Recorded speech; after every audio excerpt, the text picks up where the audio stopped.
Yo, what is up YouTube, man? Real quick, 2K22 comes out in 3 weeks. If you guys have not subscribed yet, make sure to do it. I'm going to be hooking you guys up with everything. Today, we're going to be talking about Pro Touch.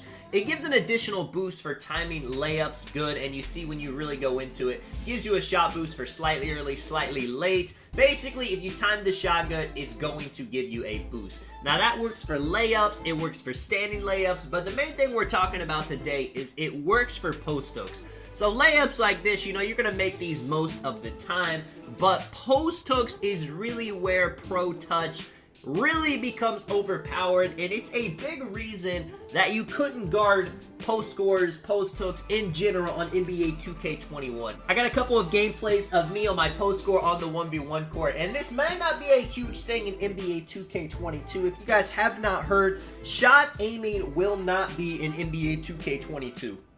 Now you say, why does that matter? Pro Touch works for timing your hooks and layups good, but it also works for aiming. You still get that boost no matter what you do, and to be honest, aiming with Pro Touch Hall of Fame is almost unmissable. Both dudes I'm playing in this gameplay, they are pretty good defenders. You know, they're tall players, they both got Hall of Fame defense, but look at this, man. He thinks he's there. I time that good, and I shoot a center. It gives me a boost on both of them. A lot of people do not know this, but if you time and aim your shot at the same time, it's going to make it super overpowered. Again, right here, I almost get him in the same exact spot. He jumps at it. It's another green. There's nothing he can do. And you see, man, consistent finisher. Pro Touch every single time. I might make a video about consistent finisher as well. Kind of finessing him a little bit right here. Another green. 3 in a row. You already know.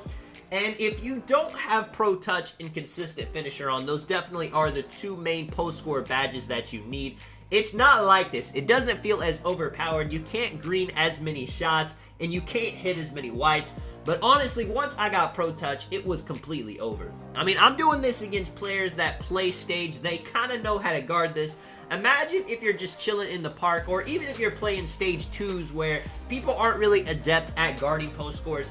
They're never going to be able to get it stopped. And whenever they think they get a good contest and they're like, alright, that's going to miss, you make it, and it completely knocks the wind out of them. I don't want to go too in detail about the badge because, you know, it is pretty late in the year, but if you did decide to make the post score build late in the year, if you're missing all your post hooks, Pro Touch is the badge you need. I would definitely get that badge and equip it as the first badge you get.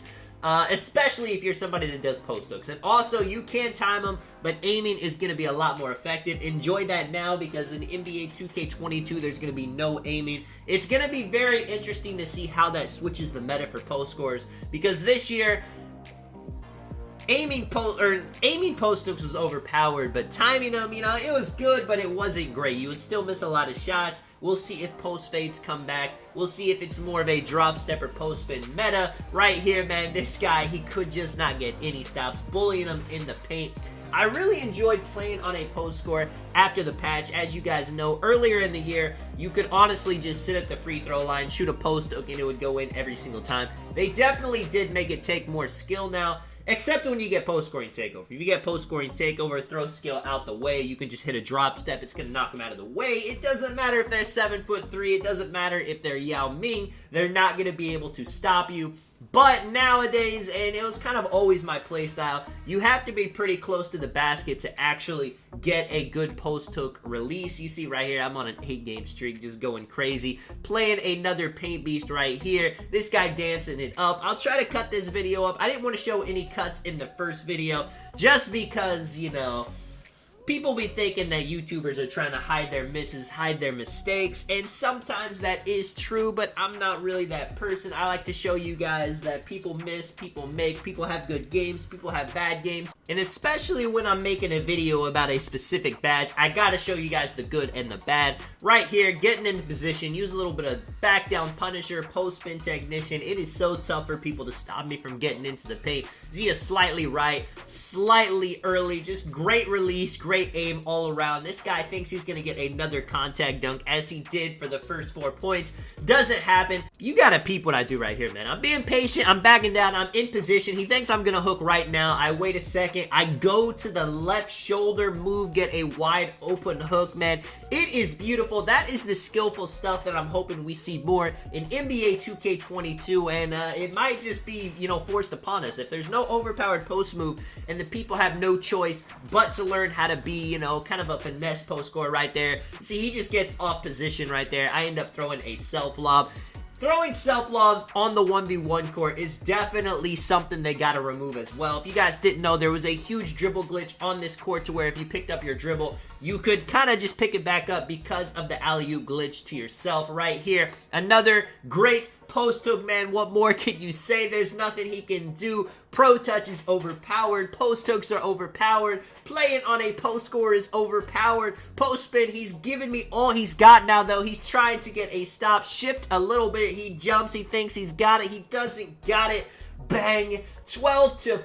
What can he do? Hit him with another over his head. He is looking like he is a 6-foot guard, when in reality, you know, he's like a 6'8". That is a benefit about my build, though.